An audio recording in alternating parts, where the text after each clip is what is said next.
You're not what we need. The papers in the suits, they know nothing but greed. It's a solitary life when you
Watson Conley.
What so proudly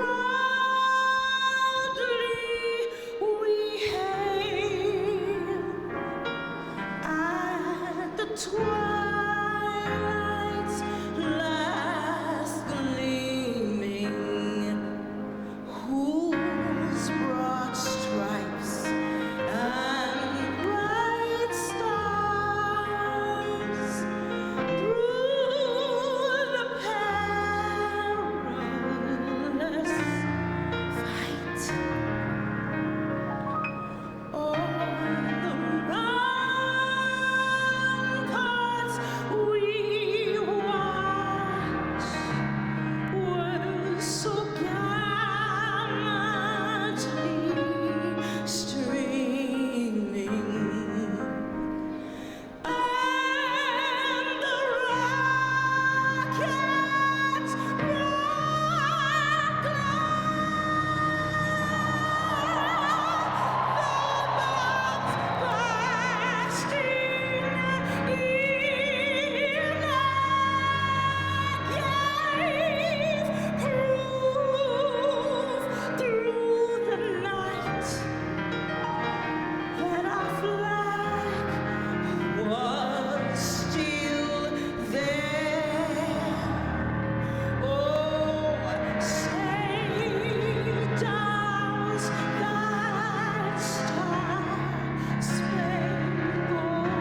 to start off by introducing myself.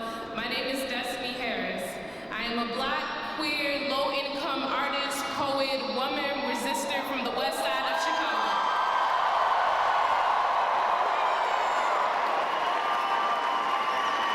And despite how young I might look in comparison to everyone else here, including Bernie, I am in fact 18 years old and of voting age.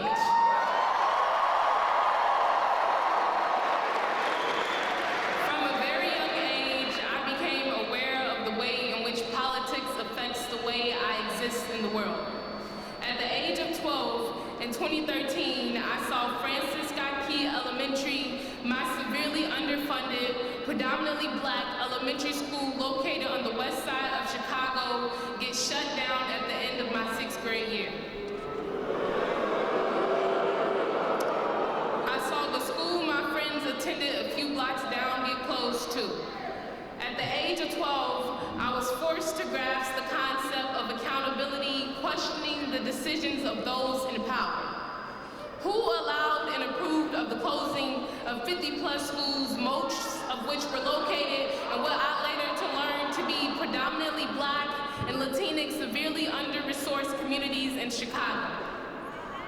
In 2015, at the age of 14, I saw images of the shooting death of innocent 17-year-old Laquan McDonald blast around the country.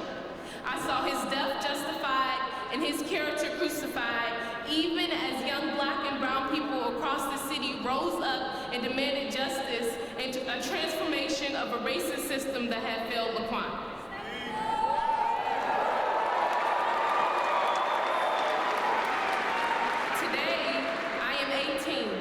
And the fight against social inequality is in every breath I take, is fueling up my body in resistance in every meal I eat, and resting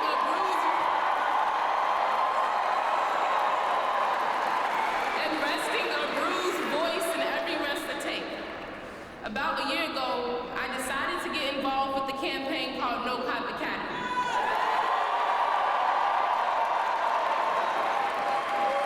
A youth-led, adult-supported campaign calling out Rahm Emanuel's proposed $95 million police training facility to be built in the Chicago neighborhood with the lowest per capita income. This is the neighborhood that I live in. This proposed new police training academy comes years after the closing down of 50-plus schools under the claims of the city not having enough money to invest in dilapidated, discarded schools. The proposal of this cop academy comes as a direct response to the shooting of the death of Laquan McDonald. A $95 million cop academy being built on the justification of the Chicago Police Department needing better training, which, let's remember, a building is not the same thing as curriculum.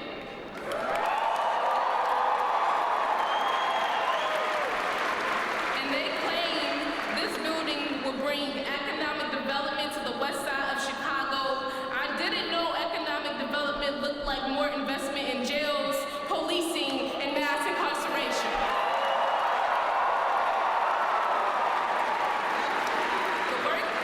The work I've done with No Cop Academy expands far beyond demanding a shiny new building not be built at the cost of Black and brown lives.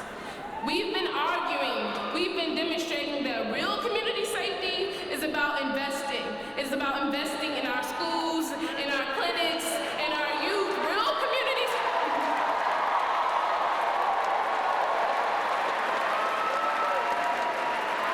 community safety is about recognizing that the police, with however much training or reform they get, will not free Black and brown people.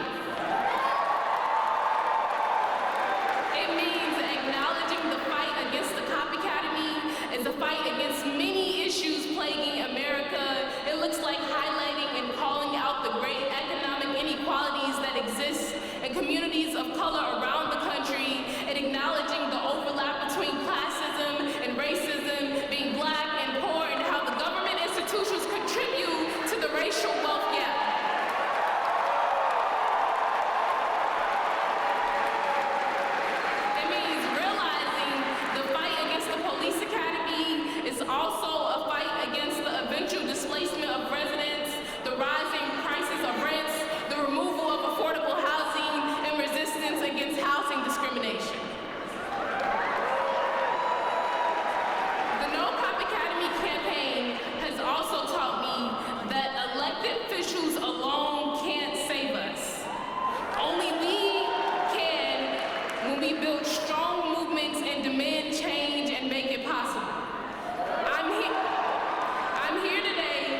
and against the University of Chicago is a fight that never went away, only evolved. Decades later, the University of Chicago is still displacing Black, Latinx, and poor people, and a community benefits agreement for the Obama Presidential Center is something that local residents are still fighting for.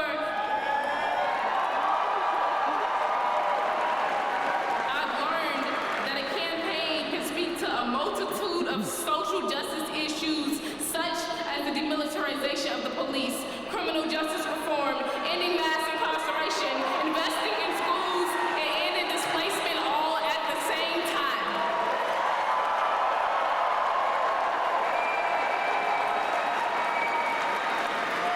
I've learned that when we build movements that make bold and visionary calls, there are politicians such as Bernie who will be willing to stand on the side of justice when it comes to addressing each issue, no matter the cost.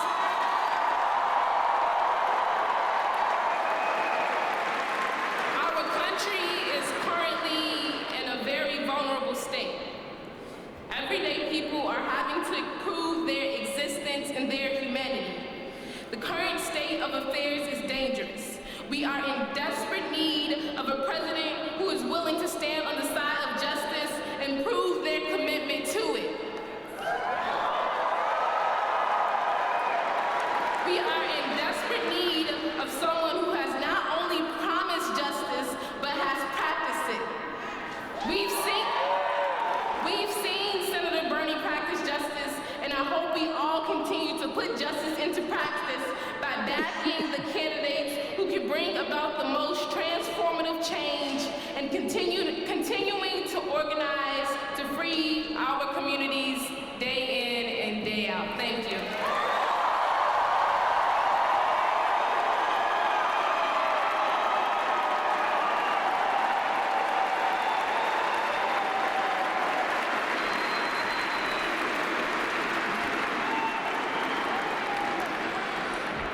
Please welcome award-winning photographer and filmmaker Danny Lyon.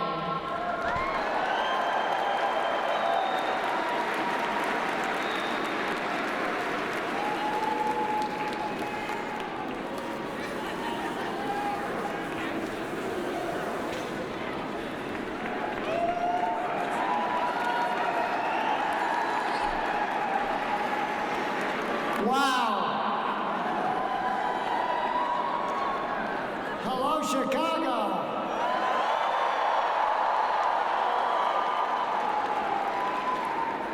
Hello, University of Chicago. In 1959, I came to Chicago as a student and landed at Midway Airport on a propeller plane. There was no O'Hare Airport, and I lit up I got off and stood on the tarmac. I lit a cigarette and vomited. Because I didn't smoke.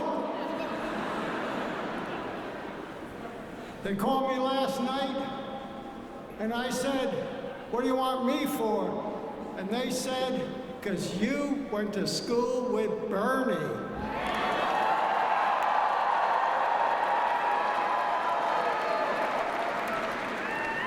And my buddy Ira Chergin, whose father was a grocer in Brooklyn, went to high school with Bernie.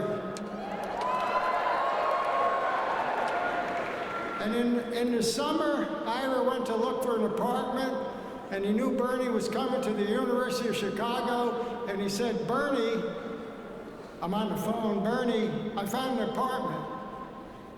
And they got a big room and a little teeny room about the size of a bathroom.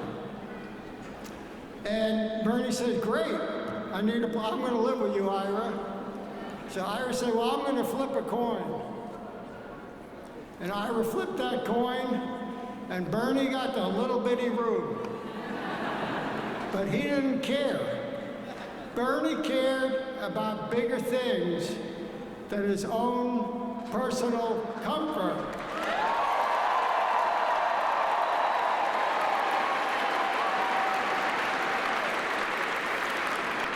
And I became the campus photographer. And I took pictures of everything, and the next year, a friend of mine, Bob McNamara, who was in CORE, the Congress of Racial Equality,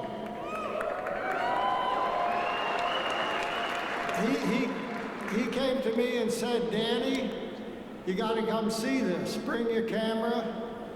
And I went over to the administration building, and you couldn't get into the chancellor's office because students, led by Bernie, were sitting down and blocking the entrance to the chancellor of the University of Chicago.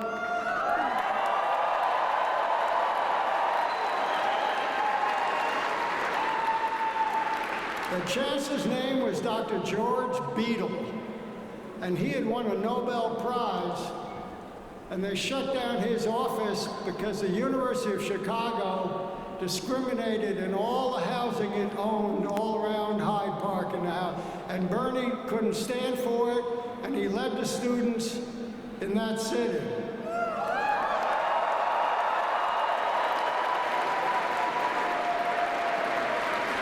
And I have pictures to prove it. And I stood in that room and it was crowded. I took pictures of the kids and students and Bernie and his buddies and revolutionaries all huddled in conversation. And I said to myself, the real action is in the South. And 6 months later, I hitchhiked to Cairo, Illinois. I was 20 years old.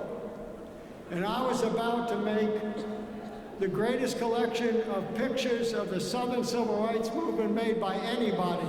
And the first picture, on the first frame, on the first roll of bulk-loaded film shows John Lewis, today Congressman Lewis, sitting there.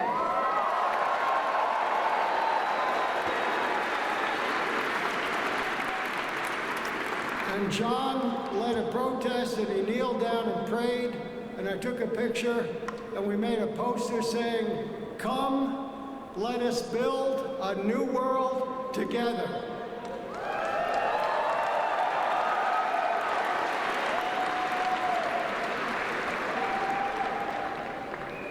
I was invited to dinner at Dr. Beadle's house because I was a campus photographer, and James Baldwin was there. I met James Baldwin.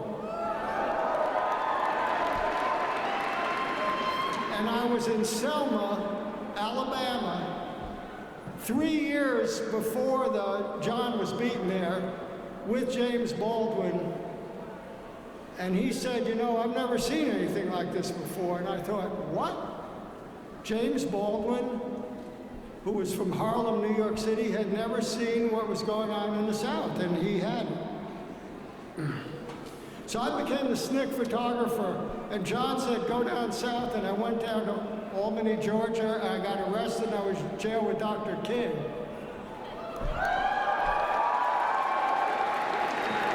Chicago was a hotbed of activism.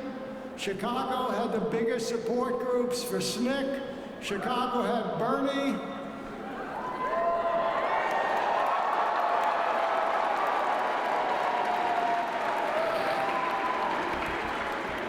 I was a history student.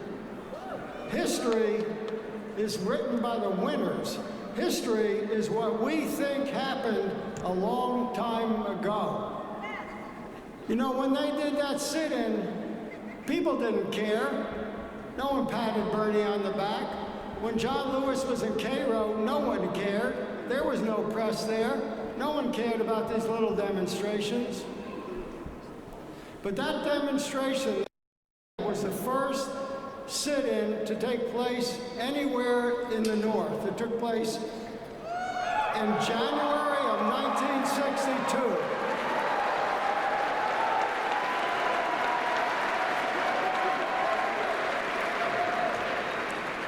All these little demonstrations led by people like Bernie, who did it because they believed in justice.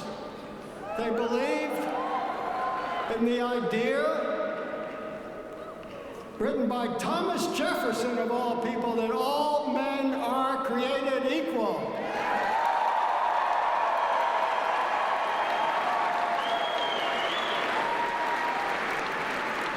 Think of that.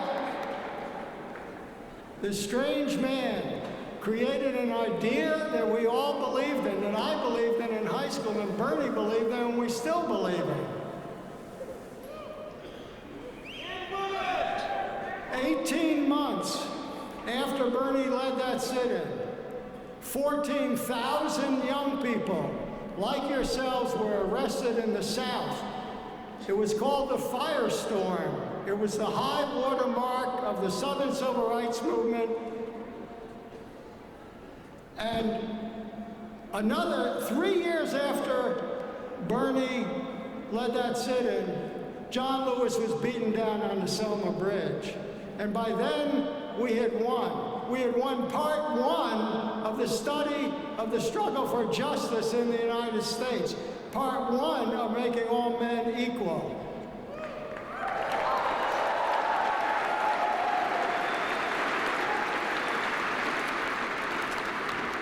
When I was young, if someone came up to me and said, "You want to hear about World War I would have laughed. Young people don't want to know about history. Young people want to make history.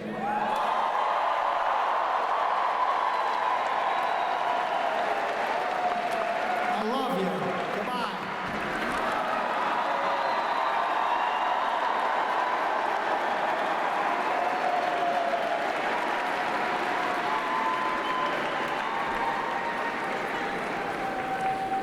And now, local activist and youth leader with the Logan Square Neighborhood Association, Ashley Galvin Ramos.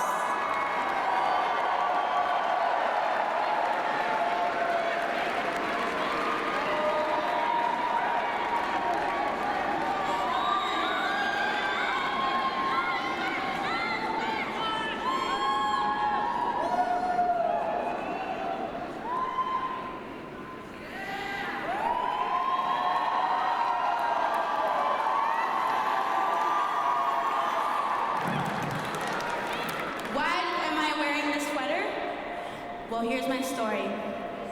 My name is Ashley Galvan Ramos, and I am the youth representative on the board of Logan Square Neighborhood Association.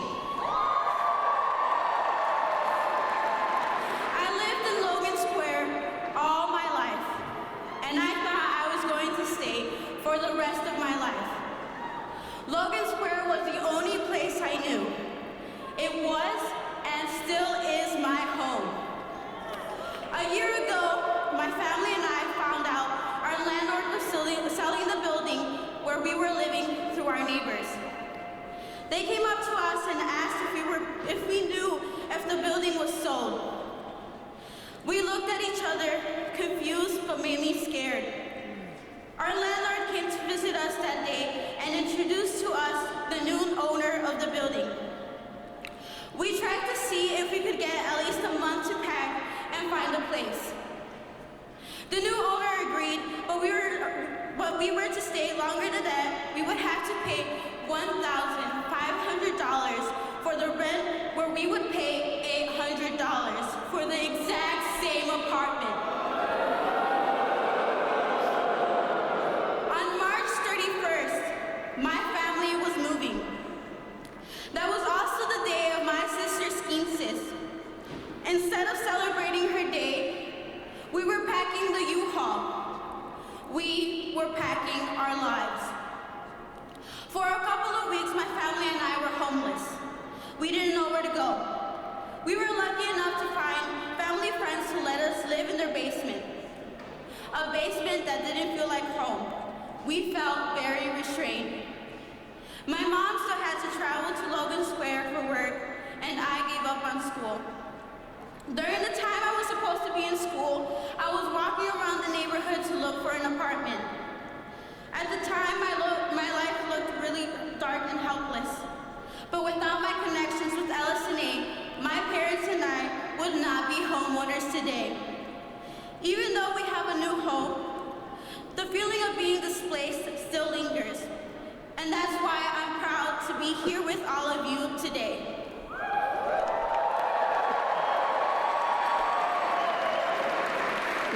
My story is only one out of the many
Chicago is rocking tonight. You guys are looking good. And you sound good. It's an honor to be here on this stage with the people who have come before me. You know, before Bernie, I used to be the most famous guy from Vermont. So it's with great pride and joy that I give that mantle up to Bernie.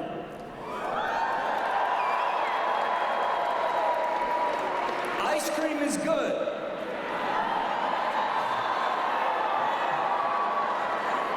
But a president of the United States that truly stands for justice in all its flavors,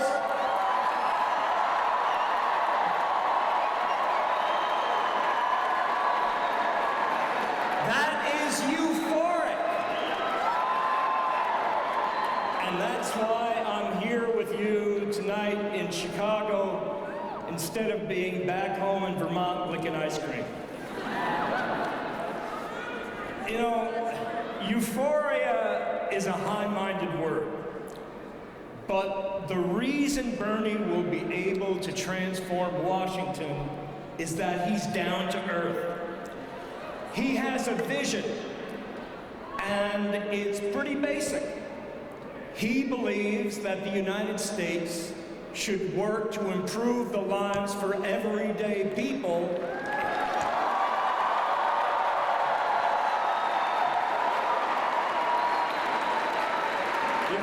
You're a very supportive crowd, instead of corporations and the ultra-wealthy. He knows what he's up against. He has no delusions. He's been in the trenches, in the cesspool of what is our political system today. And that's what will enable him, with the help of all of us, to finally flush the crap down the drain.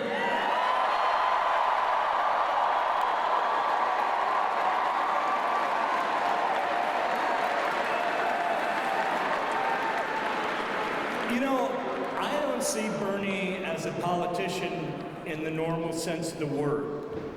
He is a fighter for justice. Social, racial, and economic. And he uses politics as a means to that end. You know, before Bernie, I never had a mayor that represented my values, or a congressman, or a senator. And I can tell you that it feels really good.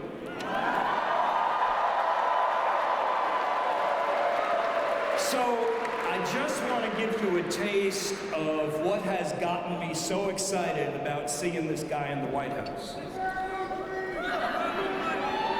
I am going to be the Minister of Ice Cream. For the last 40 years, I've been Bernie's constituent. I've seen how steadfast and determined and focused he is. For these last 4 decades, he has worked consistently to improve the lives of regular, everyday people and those who are oppressed.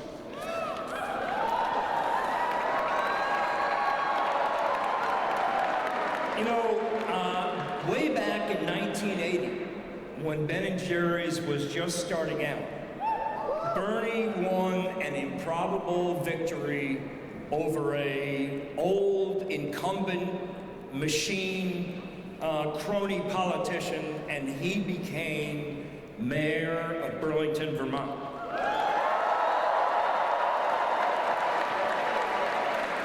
His first act was to shut down plans for expensive condominiums that would have privatized the lakeshore of Lake Champlain. And instead, he opened up a park that made it open to everybody.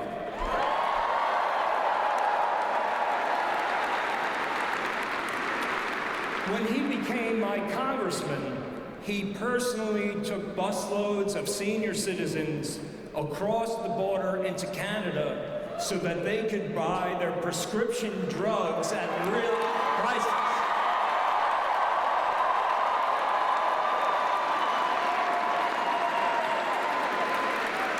He co-founded the Progressive Caucus in the House, which has now become the biggest values-led caucus. He voted against NAFTA before being against NAFTA was cool. He voted against going to war in Iraq twice.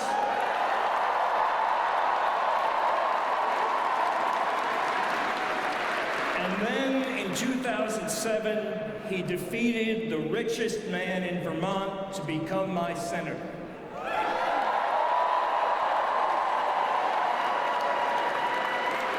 As a senator, he worked with conservatives to force the first ever audit of the Federal Reserve Bank, which revealed $16 trillion in ultra-low interest loans to big banks and numerous instances of conflicts of interest after the financial collapse of 2008.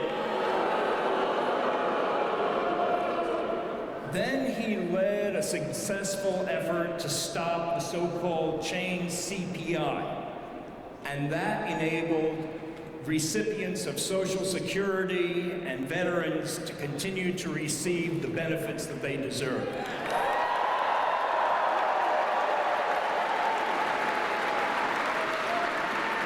And last September, Bernie introduced the Stop Bezos Act.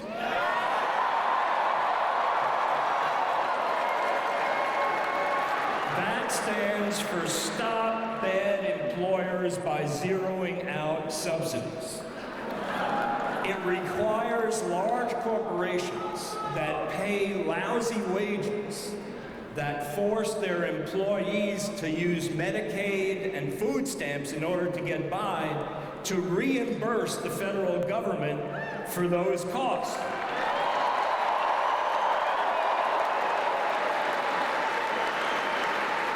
A month later, Jeff Bezos, CEO of Amazon, raised their minimum wage to $15 an hour.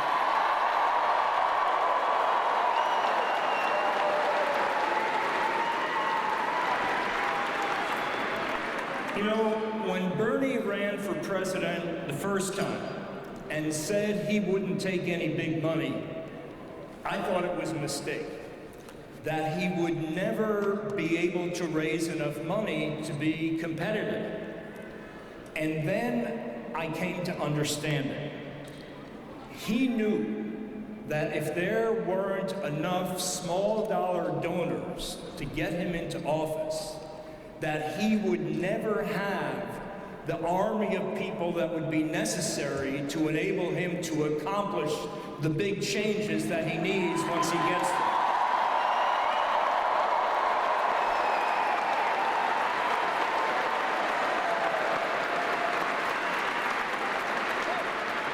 So, what do I think about Bernie, the man?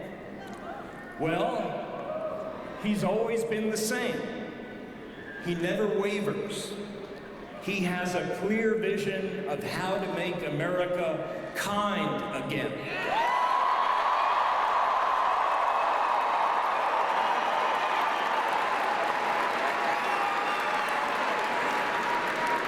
He's not a fancy guy. He's pretty down home, no airs. And I like his hairstyle. That never changes either. He doesn't go with the trends, he sets the trends.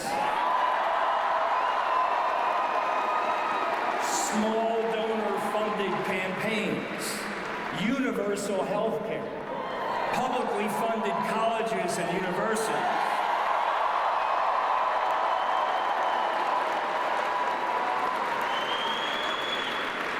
Bernie, the trendsetter? Who knew? He's already leading the country.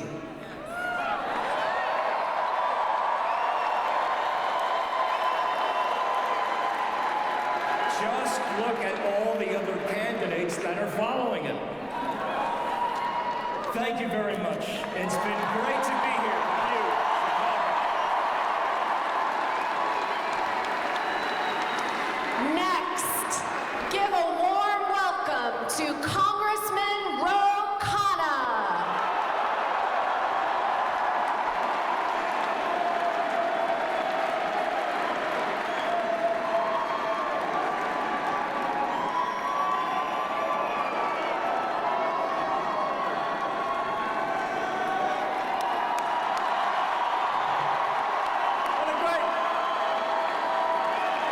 What a great crowd! Great energy! Bernie Sanders has a simple moral vision for America's future. Instead of spending $6 trillion on endless wars, we need to invest in healthcare, in education, in infrastructure, in clean energy, in every community across America.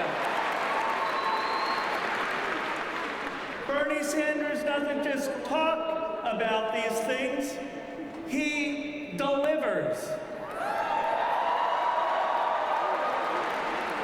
He didn't just talk about ending the war in Yemen.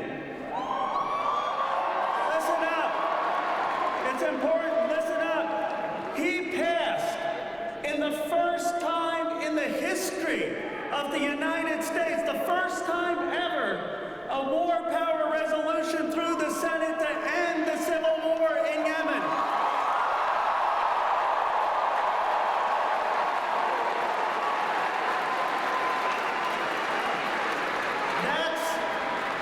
That's about saving lives. 14 million Yemenis who face possible famine. But let me tell you, it's more than that. Yemen is a precedent for a simple principle: no more unconstitutional wars.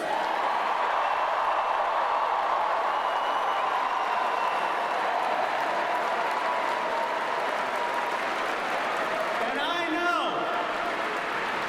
know when Bernie Sanders is president, he will not get us into a single war without congressional authorization.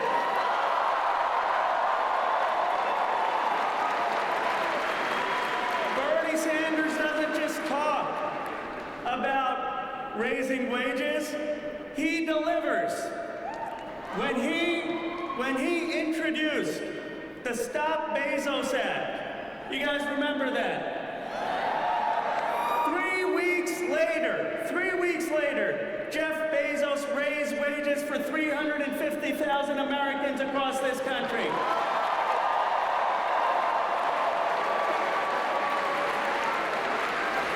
Here's my question. If Bernie Sanders and the minority in the Senate can get 350,000 Americans a raise, imagine what he will do when he's president of the United States.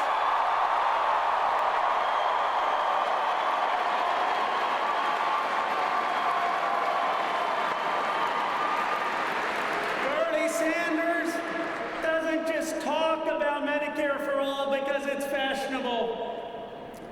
The movement he led, with all of you, led to the majority of Democrats in the House of Representatives being for Medicare for all.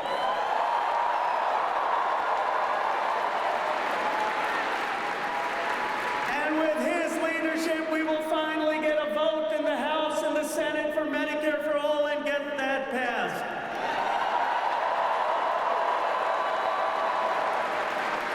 Let me end with this.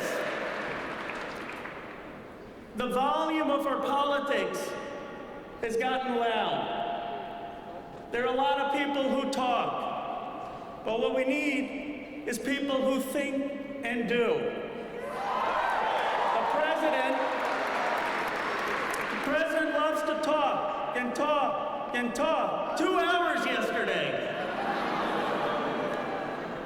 But at a time when people are are cynical about government, when they're weary of promises broken, when they crave more substance and conviction in our politics, we need someone whose life experience speaks for itself. We need someone who has had a lifetime of integrity to reclaim our democracy. That person is Bernie Sanders. Thank you.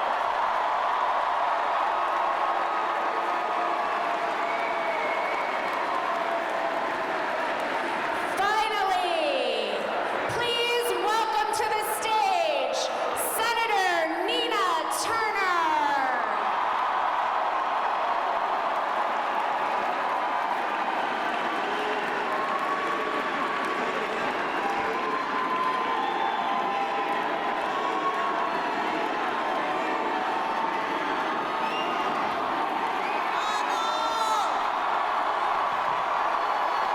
Chicago!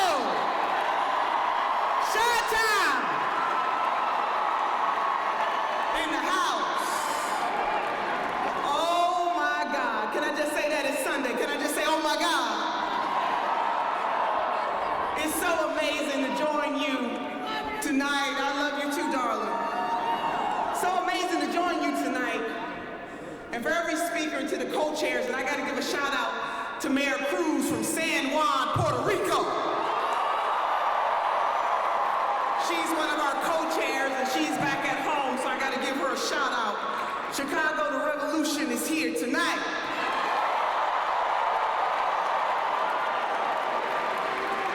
And we are here because you are here. We are here because the needs are here. And we are here because the opportunities are here.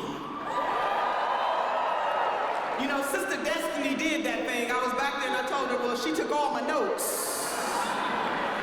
And I gotta shout out Tommy's Reunion Choir. Didn't they do that? They did that. As my two co-chairs, Brother Ben and Congressman Rowe, laid out why it is so important that at this momentous moment in our history, that we aim for not only half measure, but we aim for transcendence. The Reverend Dr. Martin Luther King Jr. shot time. And he came here in the 60s. And you see, this history is important. You know, there's a lot of folks out there talking about, why are you talking about his history? Why do you talk about history? I talk about history because Brother James Baldwin put it this way. He said, know from whence you came. If you know from whence you came, there is virtually nowhere that you cannot go. Our history matters. How we got here matters. So in the 1960s, the Reverend Dr. Martin Luther King Jr. and his contemporaries, there were other folks helping the man do this work, but he recognized that in the slums of Chicago, that African American folks in this city, in this state, were treated like second-class citizens. He understood the call, the differences between the North and the South, and what was necessary to do in the North to bring nonviolent civil disobedience to this city.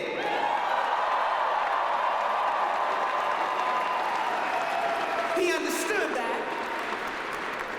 And he also understood this, and I want this to be the very foundation of what I have to say here tonight. Just as I said to our sisters and brothers in Brooklyn, I say to you that the Reverend Dr. Martin Luther King Jr. said this. He said, the ultimate measure of a man is not where they stand in times of comfort and convenience. It is where they stand in times of challenge and controversy. The measure of a man. In Chi-Town, I say to you, as the speakers before me have laid out the measure of the man by the name of Bernard Sanders.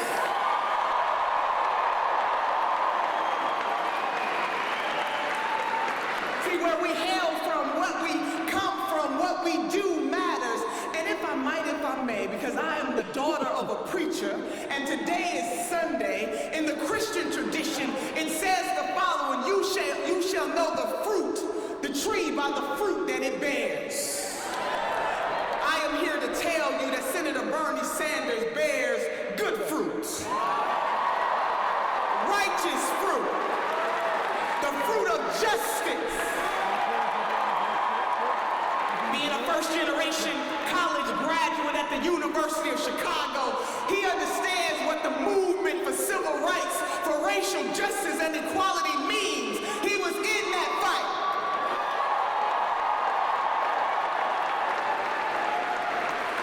But it's not just about what he did way back then. When some of you in this room were not even born, it is also about what he does right now in this moment with the power that he has. He could have easily, sisters and brothers, I want you to hear me, he could have easily stopped his work after the campaign in 2016, but he did not do that. This is the man who was on the front line with striking Verizon workers. This is the man who stood up with the Marriott workers. This is the man who stood up to Amazon and said, you will pay $15 an hour. This is the man who told Disney that you are not so much the happiest place on earth until you pay your workers $15 an hour. This is the man who in 2017, and I was there with him, and Brother Danny Glover was there with him, and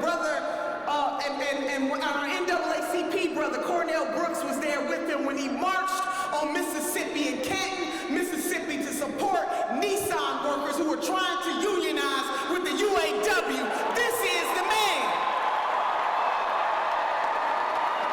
The ultimate measure of a man is where he stands in times of controversy and challenge. And sisters and brothers, can I just tell you, in the early 2000s, if I might, if I may, when he was a congressman and he got word that IBM was going to cut the pensions of older voters by 50%. And he stood up with Congressman Dennis Kucinich from the great state of Ohio. And he purchased 5 shares of stock. Now, I want you to wrap your minds around this. I want you to just wrap your minds around this. A congressman from Vermont went to Cleveland, Ohio, to stand by the side of Congressman Dennis Kucinich. He wanted to speak at the stockholders' meeting, but in order to speak at the meeting, he had to purchase shares to do it, to stand up for older workers whose pensions were going to be cut in half, the ultimate measure of a man.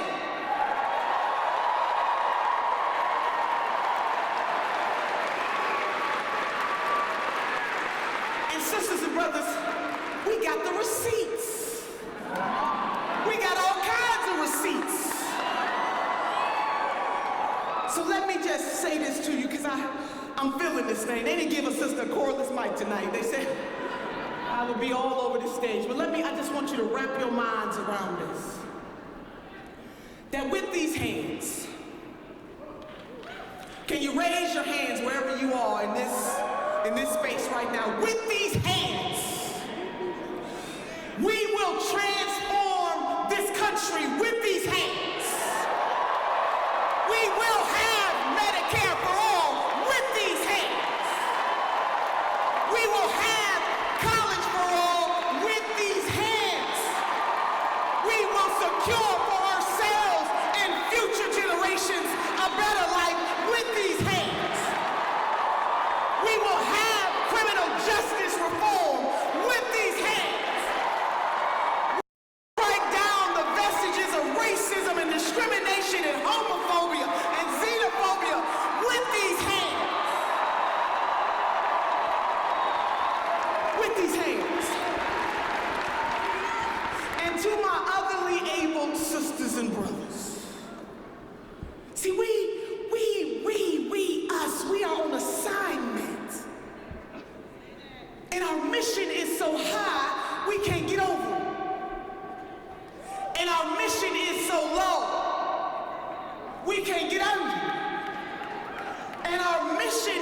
so wide, we can't get around it. Be we black or brown or red or white or yellow or the swirl in between, whether we be gay or straight or Jew or Gentile or no religion at all with these hands, whether we be Muslim, Buddhist, atheist, with these hands, we deserve better, sisters and brothers. So don't let the haters fool you, because haters gon' hate. But it's all right, we got the receipts. So I want you to be committed to this thing, because Senator Sanders cannot do this without us. He is a visionary who has always seen ahead of his time. He was one of only 2 white elected officials in the entire United States of America to back the Reverend Jesse Jackson's run for President of the United States of America with these hands.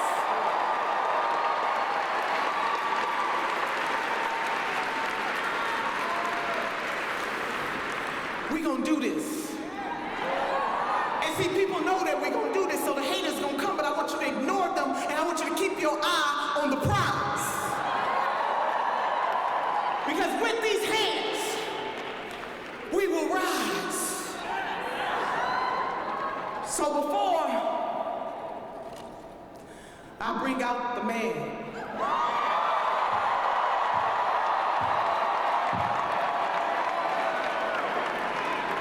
I want you to recommit yourselves that when you leave here tonight, that you're gonna do all that you can. All that you can. I want you to take on the spirit of one of my sheroes, Harriet Tubman, who said these words: if you hear the dogs barking, keep going. If you see the torches in the woods, keep going. If they're shouting after you, keep going. If you want a taste of freedom, keep going. If you want clean water, clean air, clean food, keep going. If we want a system that doesn't treat poverty as a crime, you must. If you want a better country, a better world for yourselves and future generations, you must. And if you dare to dream a bigger dream, you must. And if you know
Thank you, Chicago.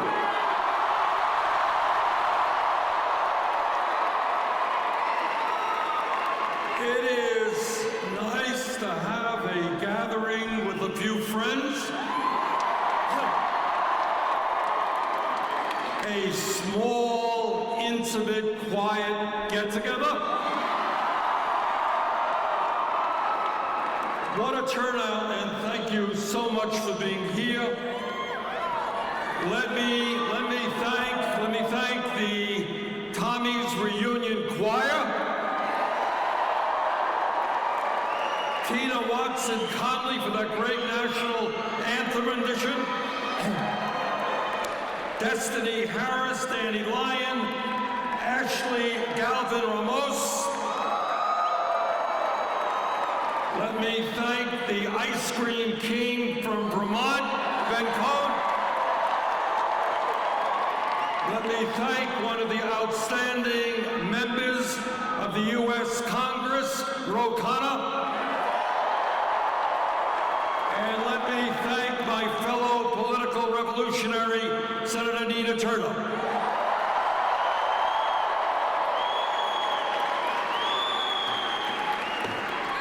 We are gathered here tonight to complete the political revolution we started 3 years ago.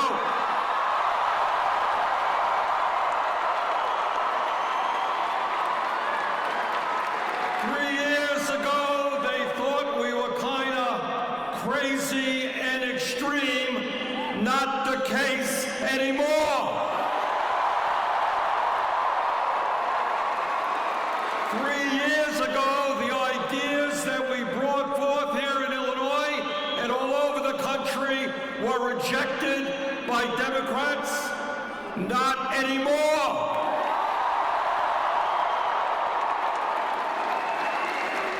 We have begun the political revolution, and now we're gonna complete it.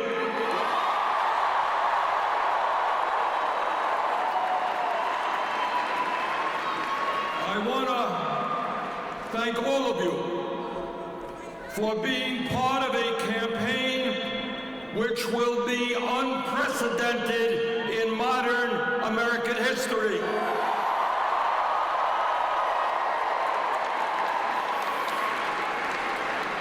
Our campaign is not only going to win the Democratic nomination, we are not only going to defeat Donald Trump,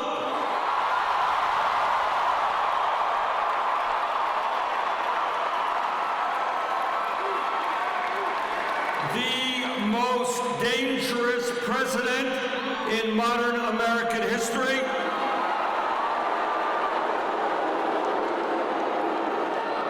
But with your help, we're going to do more than that. We're not only going to defeat Trump, we're going to transform the United States of America.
Create an economy and government that works for all of us, not just the 1%.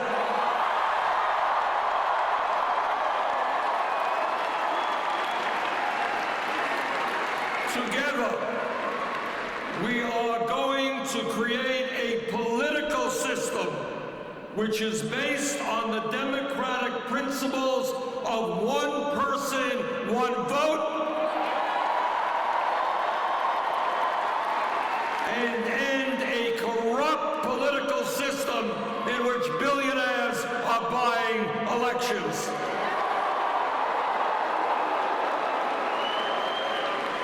Today, I want to welcome you to a campaign which says loudly and proudly that the underlying principles of our government will not be greed, kleptocracy, hatred, authoritarianism, and pathological lying.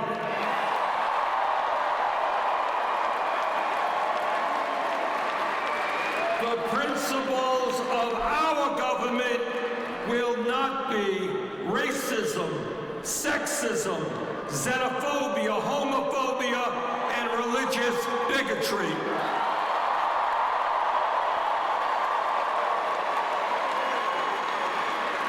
All of that is going to end.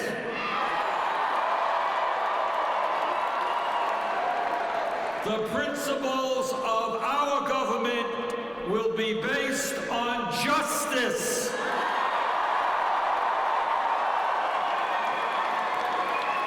On economic justice.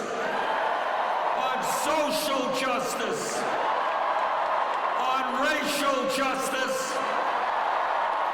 And environmental justice.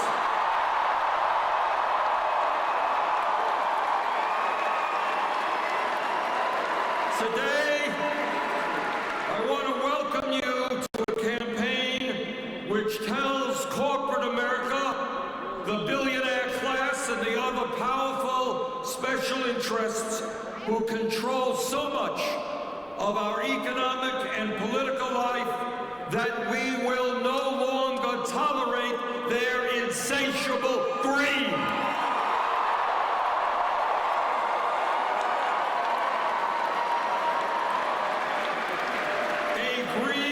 Which has resulted in our country having more income and wealth inequality than any other major country on earth. Now, I understand that it is not talked about too much in Congress or in the media, but in my view, we can no longer stand idly by and allow 3 families in this country to own more wealth than the bottom half of America.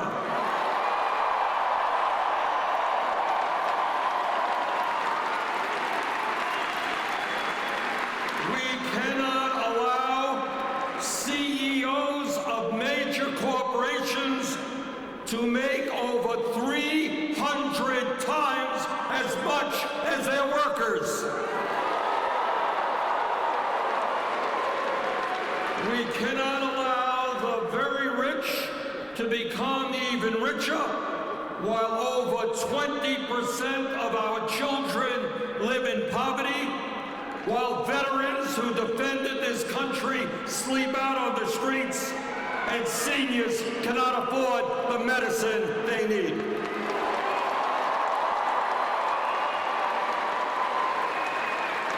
We will no longer accept 46% of all new income going to the top 1%, while millions of Americans are forced to work 2 or 3 jobs just to survive, and over half of our people live paycheck to paycheck.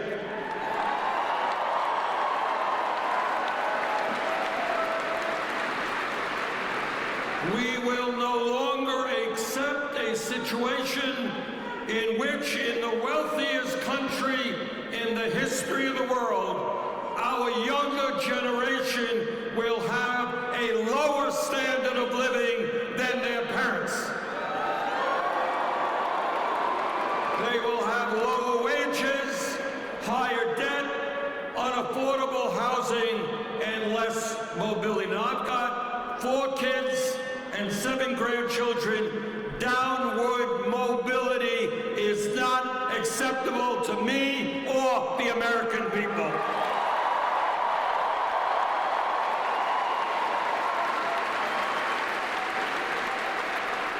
Today, we launch the political revolution. But I want you all to be very clear, and it's important that you are understanding what we are up against. This struggle is not just about defeating Donald Trump. This struggle is about taking on the incredibly powerful institutions that control the economic and political life of our country. And I am talking about Wall Street.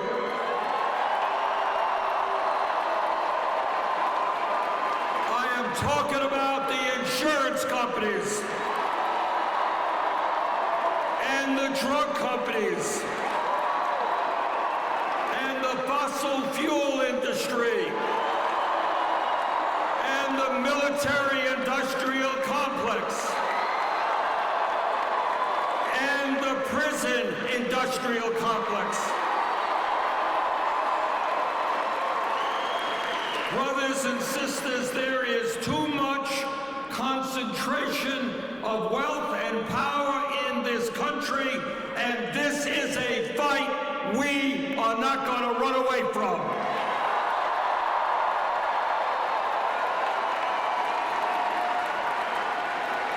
We believe in democracy, not oligarchy.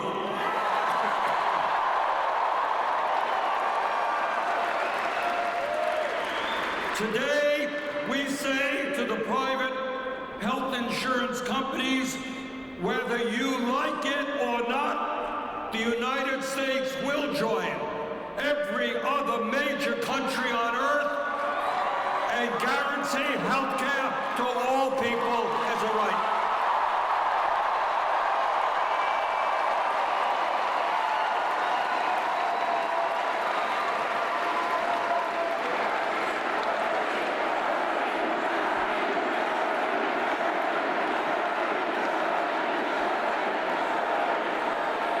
Health care is a human right, not a privilege.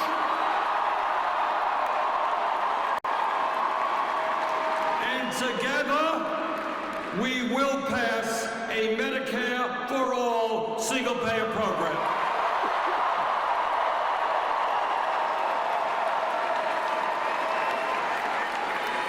Today, we say to the pharmaceutical industry that you will no longer charge the American people the highest prices in the world for prescription drugs. The result being 1 out of 5 Americans cannot afford to buy the medicine their doctors prescribe. How crazy is that? Whether they like it or not, the greed of the drug companies is going to end. We're going to lower drug prices in America.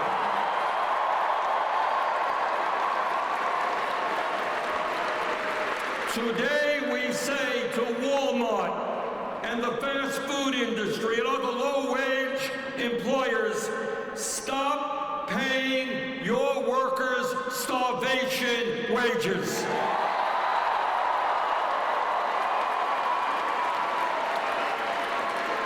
Yes, we are going to raise the federal minimum wage to $15 an hour.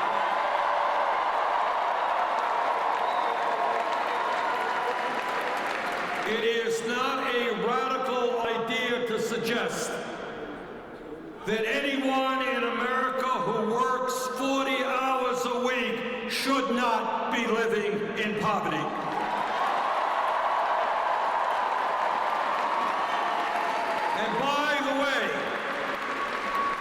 because we understand that the future of the American middle class is tied into the growth of trade unions. We're going to make it easier for workers to join unions, not harder.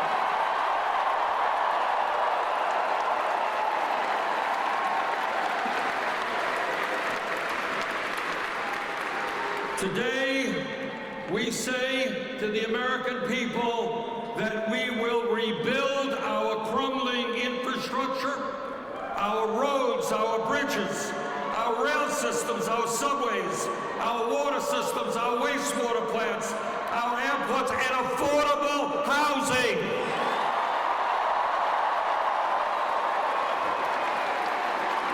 And when we do that, when we put our people to work rebuilding this country, we create up to 13 million good-paying jobs.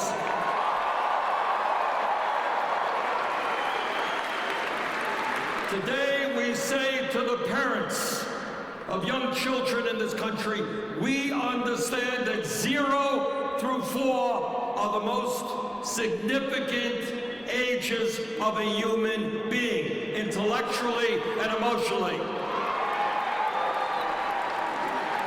The children of this country are our future, and we will establish a high-quality, universal pre-K system.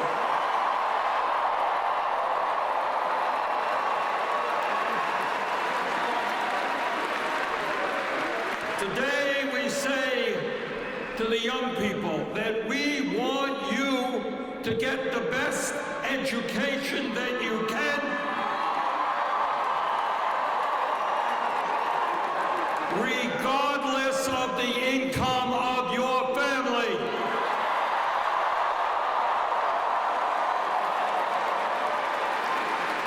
Good jobs require a good education, and that is why we will make public colleges and universities tuition-free.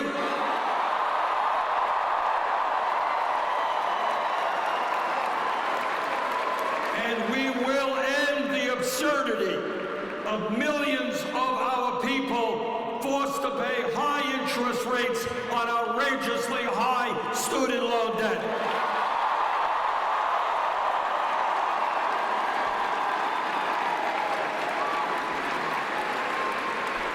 America once had the best educated workforce in the world, and we are going to make that happen again.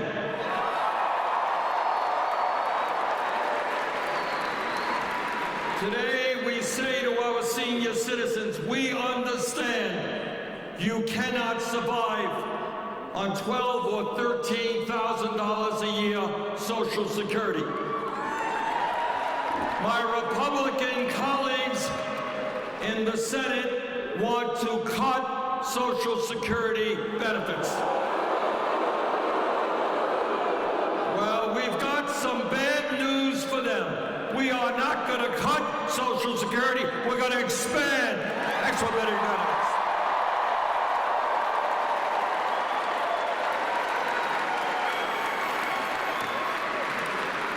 Today, we say to Donald Trump and the fossil fuel industry that climate change is not a hoax.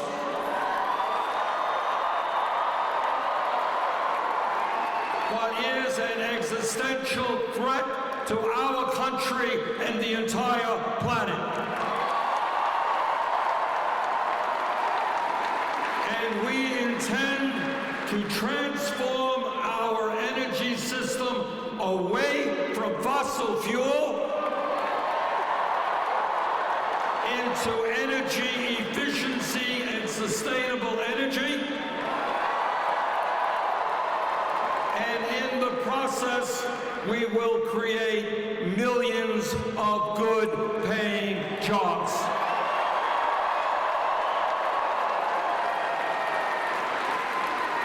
It is clear to me that every one of us has a moral responsibility to make certain that we leave to our children and our grandchildren a planet that is healthy and habitable. That's a moral responsibility.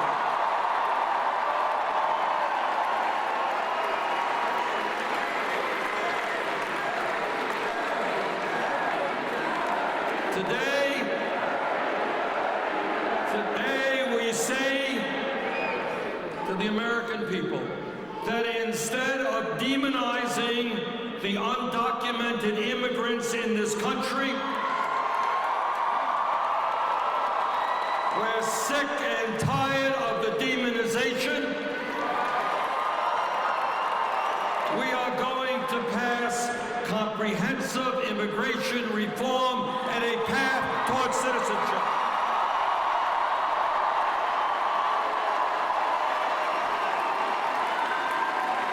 We are going to provide legal status to the 1.8 million young people eligible for the DACA program.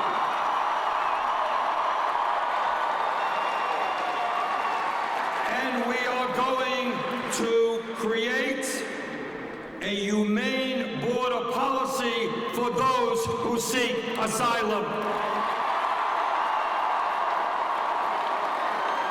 The United States of America must never be a country that snatches tiny babies from the arms of their mothers.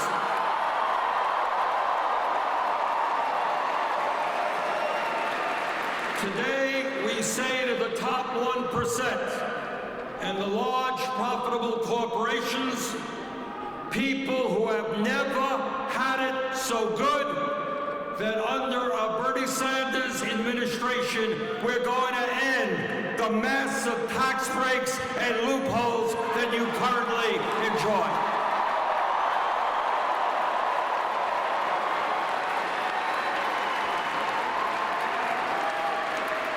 We will no longer accept the absurd situation where large corporations like Amazon, Netflix, and General Motors pay nothing in federal income tax.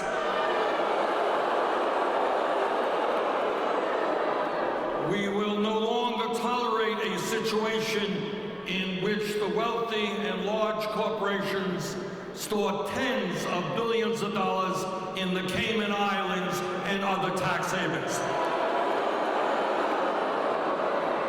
Together, we are going to end austerity for working families and bring some austerity to corporate America.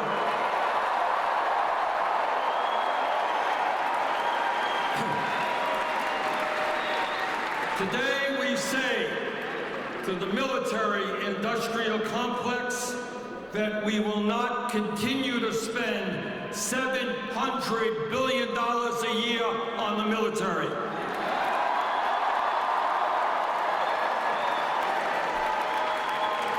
And that is more than the next 10 nations combined. We are going to invest in affordable housing. We're going to invest in public education. We're going to invest in rebuilding our infrastructure. We are not going to invest in never-ending wars.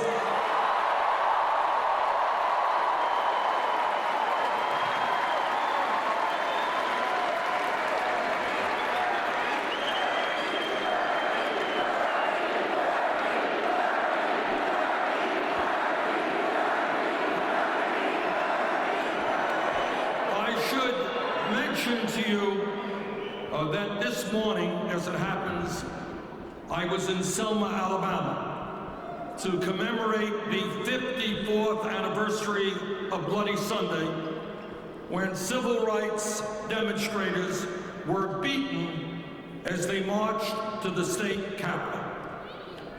They were beaten, and my congressional colleague, John Lewis, was almost killed in that demonstration 54 years ago because people wanted the right to vote. And I must say that it is incomprehensible to me that in the year 2019, we continue to have a president, a Supreme Court, and Republican governors who still are trying to deny people of color and poor people the right to vote.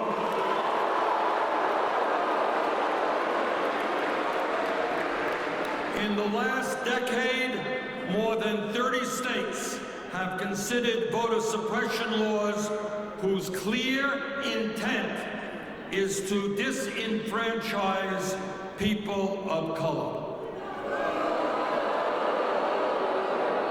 How pathetic, how cowardly is that? Together, we will end voter suppression in this country.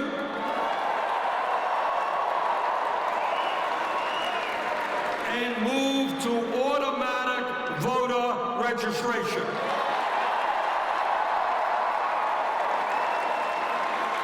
If you are a citizen and 18 years of age, you are registered to vote. End of discussion.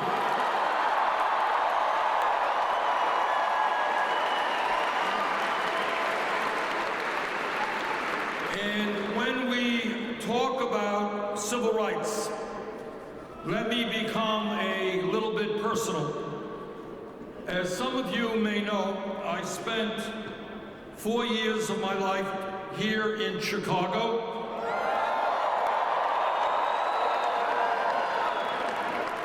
In the early 60s as a 20-year-old transfer student to the University of Chicago.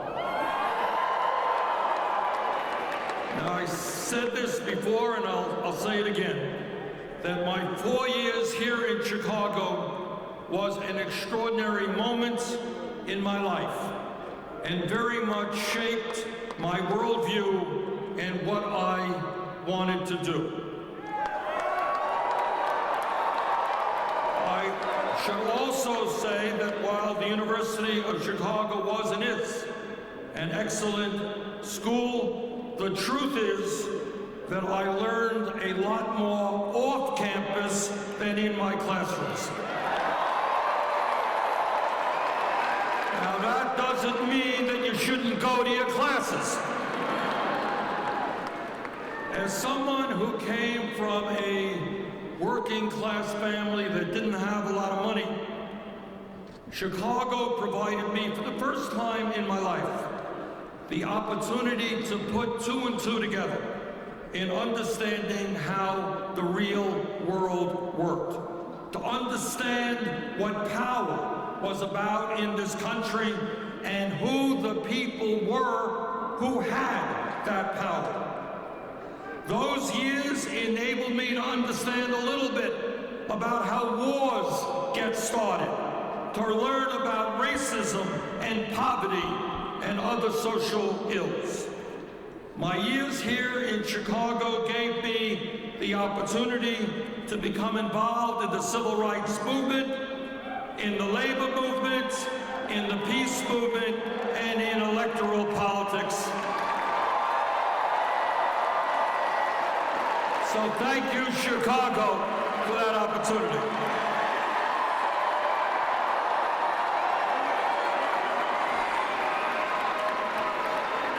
As a student at the University of Chicago in the early 60s, I became involved with a civil rights organization called the Congress on Racial Equality Corps, which was one of the leading civil rights groups of that period.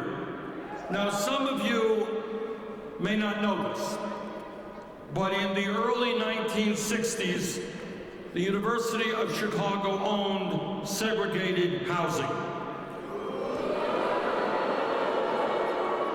Being audacious young people, black and white, our chapter of CORE wanted to expose the racist housing system run by the university. And so our CORE chapter did something pretty interesting. We said white couples and black couples into the university-owned housing to pretend that they were looking for an apartment. And you can guess what happened. When the black couples showed up, there were just no apartments available. Sorry about that, there's nothing available for you. But a few hours later, when one of our white couples went in to look for an apartment, somehow, mysteriously, they found a choice of apartments. After documenting that clear pattern of racial discrimination, the students in core demanded that the university desegregate its housing.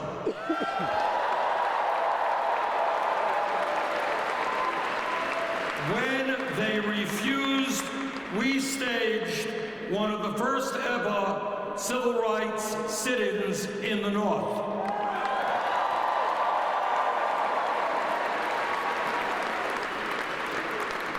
What we were doing here in Chicago at that time was significant, but it came nowhere close to what young people our age were doing in the South in groups like SNCC, the Student Nonviolent Coordinating Committee. We were protesting. They were putting their lives on the line, and some of them, in fact, were murdered. In 1963, I, along with a busload of other students from Chicago, took a 600-mile ride to Washington, D.C. for what remains in my mind an unforgettable day. We went to the nation's capital to participate in the March on Washington for Jobs and Freedom.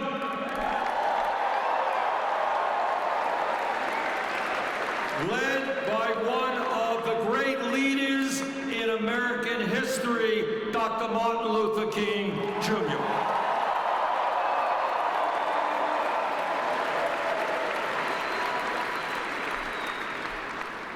I had the honor of being there to hear him deliver his now famous "I Have a Dream" speech, and that was a day I have never forgotten.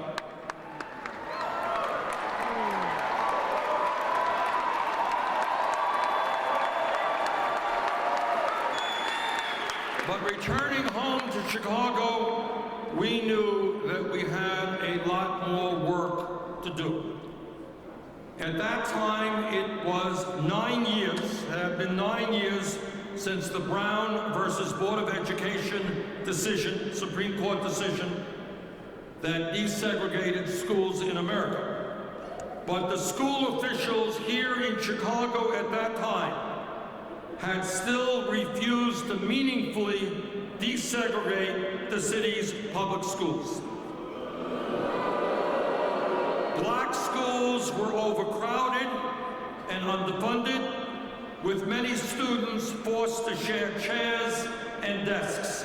Meanwhile, a report at that time found over 380 white classrooms were completely empty. But instead of putting black children in those empty classrooms, the school officials decided to put old trailers, you know what old trailers look like? Put old trailers on the black school grounds. And those trailers were called Willis wagons, after the Chicago school superintendent of that time, Mr. Benjamin Willis. Those trailers were a monstrosity. Students would boil in the heat and freeze in the cold. They were infested with rats. They were an insult and a disgrace. And the community fought back.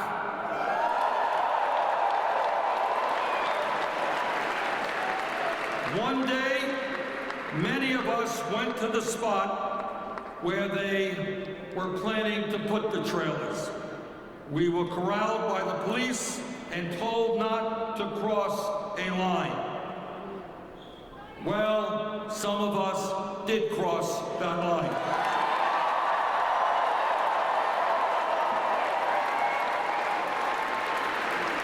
And, of course, we were arrested. And we spent that night in jail until we were bailed out in the morning by the NAACP. Now, the reason I tell you all of this is because my activities here in Chicago taught me a very important lesson that I have never forgotten. And that is that whether it is the struggle against corporate greed, against racism, sexism, homophobia, environmental devastation, or war and militarism, real change never takes place from the top on down. It always takes place from the bottom on up.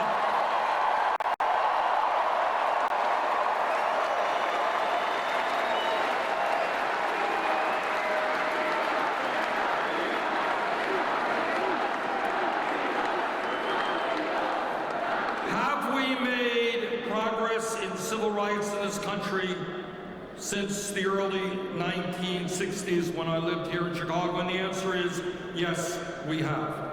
But do we still have a very, very long way to go to end the institutional racism which permeates almost every aspect of our society? And the answer is absolutely.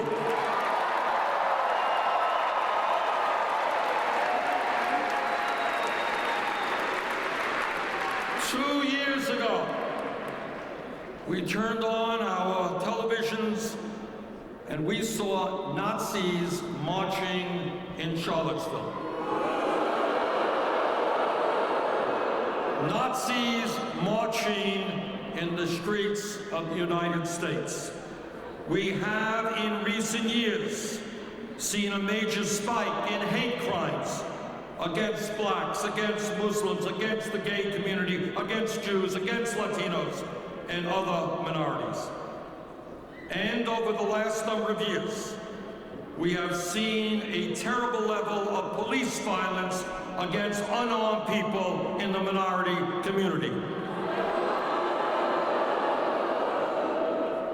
Laquan McDonald, Sandra Bad, Michael Brown, Rekia Boyd, Eric Garner, Walter Scott, Freddie Gray, and many, many others.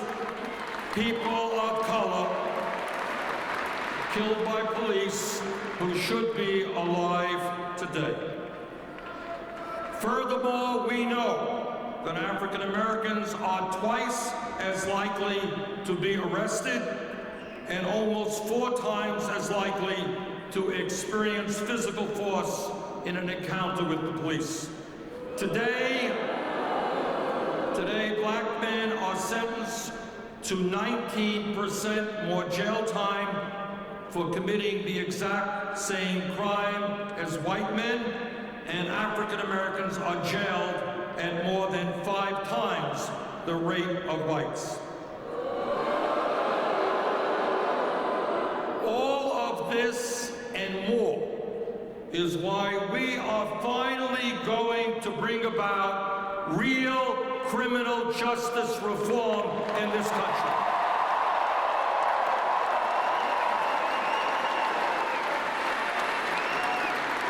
We are going to end the international embarrassment of having more people in jail than any other country on earth. Instead of spending $80 billion a year on jails and incarceration, we are going to invest in jobs and education.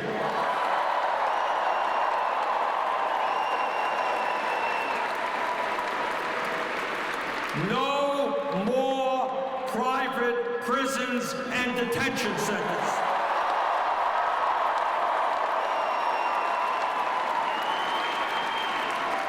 No more drugs.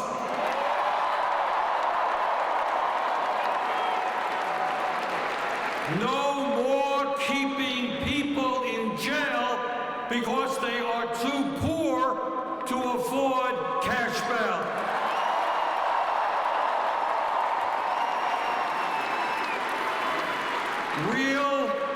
Real police department reform led at the federal level, which says that lethal force is the last resort, not the first.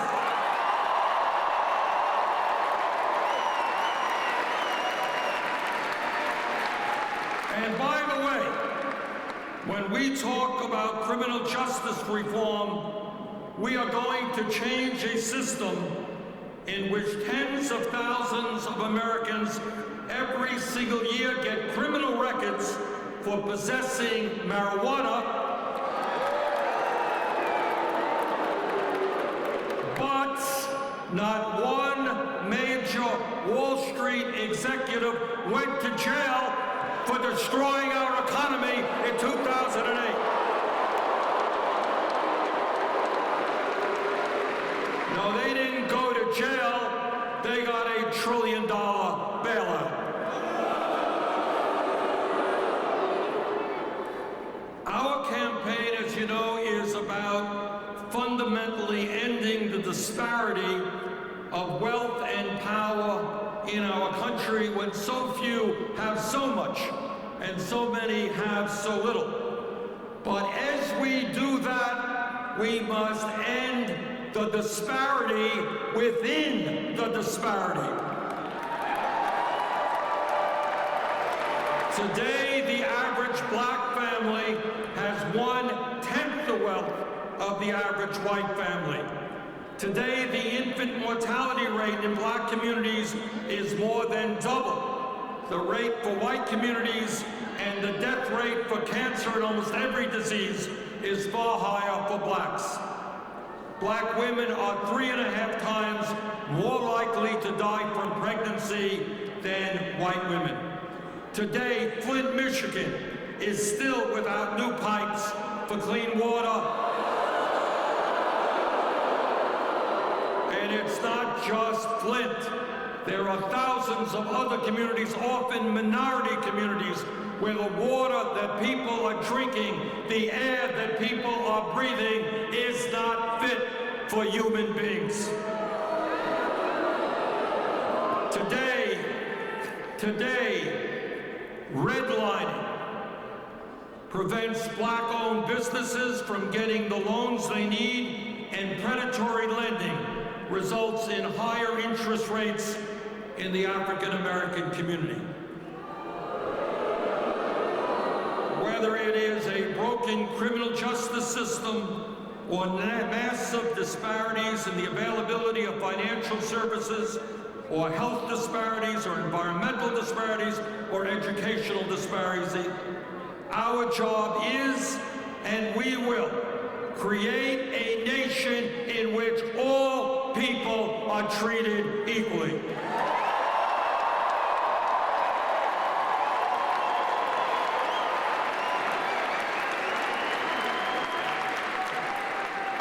Brothers and sisters, over the last several years, you and I and millions of others have stood up and fought for justice from one end of this country to the other, and we have had some successes. Today, as billionaires and large corporations have attacked unions, destroyed pensions, deregulated the banks, and slashed wages, we have succeeded in raising the minimum wage to $15 an hour in state after state and city after city.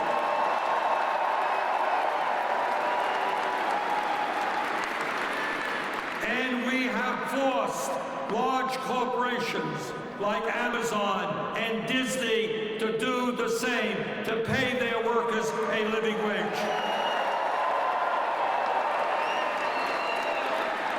And as teachers all over this country have stood up and fought for a decent education for their kids. We have supported them as they went out on strike. Together, as the forces of militarism have kept us engaged in never-ending wars, we have fought back, and for the first time in 45 years, we have utilized the War Powers Act to move us forward in ending the horrific Saudi-led war in Yemen.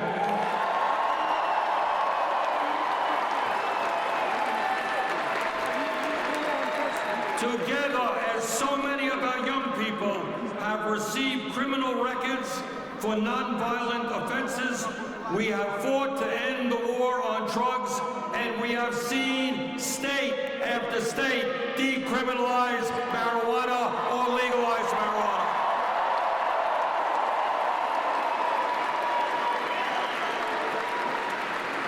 And we are beginning to see communities expunging the criminal records of those arrested on marijuana charges.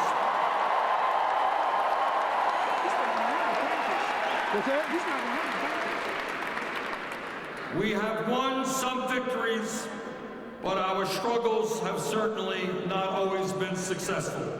But I am here tonight to tell you, because of all of the work that we have done together, we are now on the brink of not just winning an election, but transforming this country.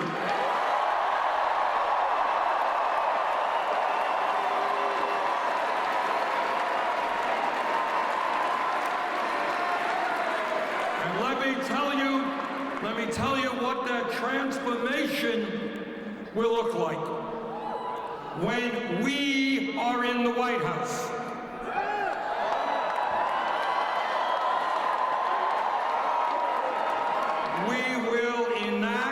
We will enact a federal jobs guarantee to ensure that everyone is guaranteed a stable, decent-paying job.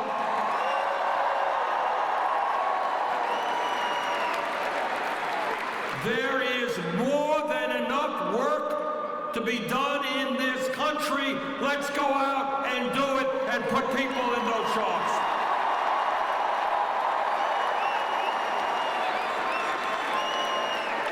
When we are in the White House, we will attack the problem of urban gentrification, and we will build the affordable housing this country desperately needs. When we are in the White House, we will end the decline of rural America, reopen those rural hospitals that have been closed, support family-based agriculture, and make sure that our young people have decent jobs so that they do not have to leave the small towns they love and where they grew up. When we are in the White House, we will move aggressively to end the epidemic of gun violence in Chicago and in this country.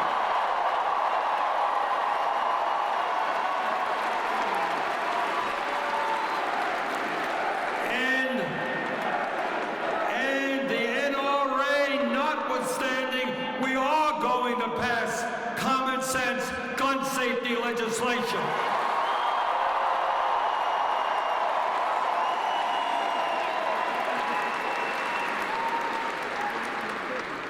When we are in the White House, we are going to protect a woman's right to control her body.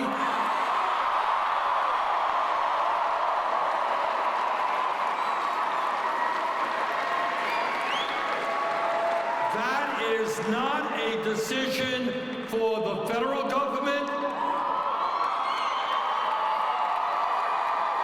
or the state government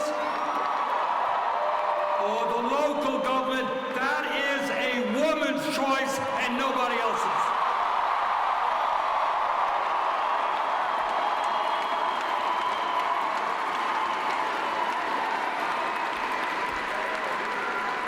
Brothers and sisters, we have an enormous amount of work in front of us, and the path forward will not be easy because the big money interests will do everything they possibly can to protect their financial interests. And they have an unlimited amount of money at their disposal. But it is an interesting point to make that they may have an unlimited amount of money, but we have something they don't have and never will have, and that is a united people.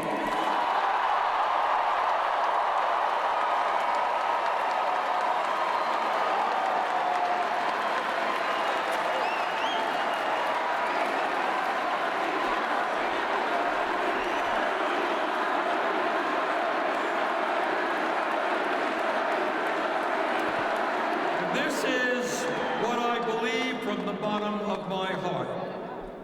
And that is, if we do not allow Trump and his friends to divide us up, if we stand together as black and white and Latino, Asian American, Native American, if we stand together as gay and straight, if we stand together as native born and immigrant, if we stand together as women and men, if we stand together,